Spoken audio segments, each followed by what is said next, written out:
C'est un plaisir pour moi de vous accueillir aujourd'hui pour notre assemblée générale mixte dans ce lieu inspirant qui est le village Baïséa.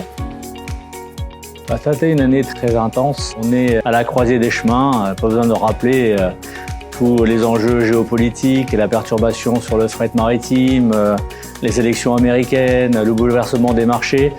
Tout ça, ça peut paraître étrange, mais ça impacte aussi le marché réunionnais et la résilience des importateurs, des commerçants et des distributeurs du territoire. Donc une année, comme je l'ai dit, intense, dense, mais qui, comme d'habitude, permet de faire émerger des opportunités et à nous de savoir les saisir.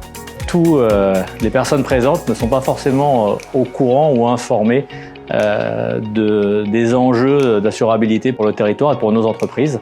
Donc il y a des démarches à faire, de travailler avec les préventeurs à chaque fois qu'on doit investir, lancer de gros travaux, de grosses acquisitions pour être sûr que les contrats d'assurance soient bien maintenus. Il y a aussi le risque de la cybercriminalité et cyberattaque qui a été évoqué. Et là aussi le territoire réunionnais, de par son débit Internet est très sensible aux attaques, donc il faut se protéger. Il a clairement été évoqué qu'il y a plus de risques pour une entreprise d'être cyberattaquée que d'être victime d'un incendie ou d'autres catastrophes. Donc ça fait partie des enjeux que le chef d'entreprise aujourd'hui à La Réunion doit maîtriser pour permettre de préserver son activité.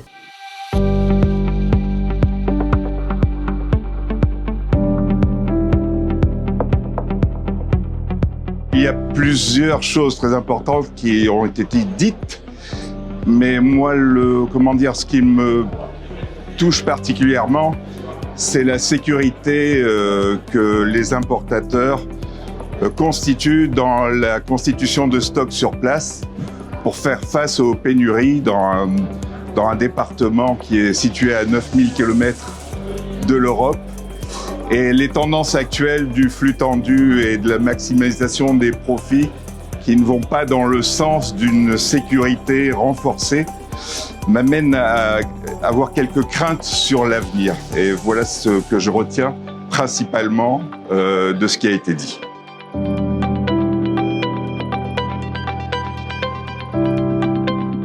Nous avons eu une assemblée générale extraordinaire, si on peut dire, merveilleuse, où les grandes données effectivement économiques ont été évoquées et probablement pas des solutions, mais on va aller vers des solutions sur les données économiques qui ont été présentées. Le principal est là, c'est que nous sommes conscients que nous avons des problèmes, il faut résoudre. En tout cas, on n'hésite pas, nous, SICR, de mettre les problèmes sur la table. C'est surtout ça le principal pour nous. Voilà, on est concret, on est opérationnel sur des sujets économiques. Les enjeux, ils sont très importants. Donc, vous savez, les enjeux, ça nous permettra effectivement de voir en profondeur les sujets, d'en discuter, comme le préfet l'a dit qu'il est quand même un partenaire, discuter avec lui parce qu'il y a des adaptations à faire sur l'île de La Réunion.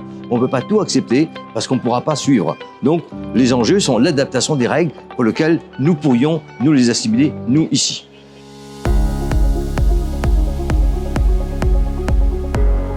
Le SICR, c'est à peu près 7 milliards d'euros d'importation sur La Réunion. C'est une structure qui regroupe des acteurs fondamentaux du développement de l'économie réunionnaise. Et donc, je souhaitais être à leur côté ce soir pour leur assemblée générale. Par ailleurs, le SICR, c'est également une filière qui est active dans l'élimination des déchets, dans la filière, ce qu'on appelle la filière REP. Grâce au SICR, c'est 60 000 tonnes de déchets qui ont été sortis de La Réunion. Et donc, je souhaitais saluer l'engagement du SICR, saluer le partenariat du quotidien avec les services de l'État. Je pense au sujet des airbags Tagata, où le SICR a été très présent et au profit des Réunionnais. Et puis, d'une façon générale, nous sommes dans une période de grande incertitude pour les entreprises. Et je voulais être à leur côté pour leur dire qu'elles jouent un rôle important dans le développement de l'économie, dans la création de richesses, et que l'État que je représente souhaite être à leur côté dans ces périodes d'incertitude.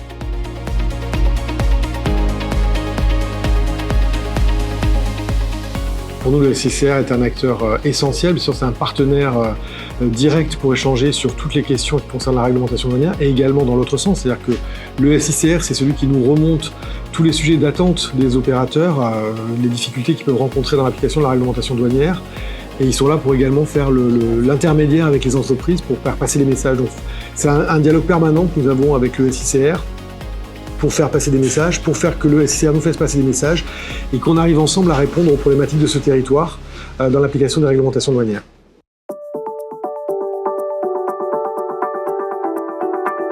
S'approprier toutes ces nouvelles donnes qui sont le MACF, mais aussi derrière la décarbonation, la formation professionnelle, la transition énergétique, l'économie circulaire, les filières REP.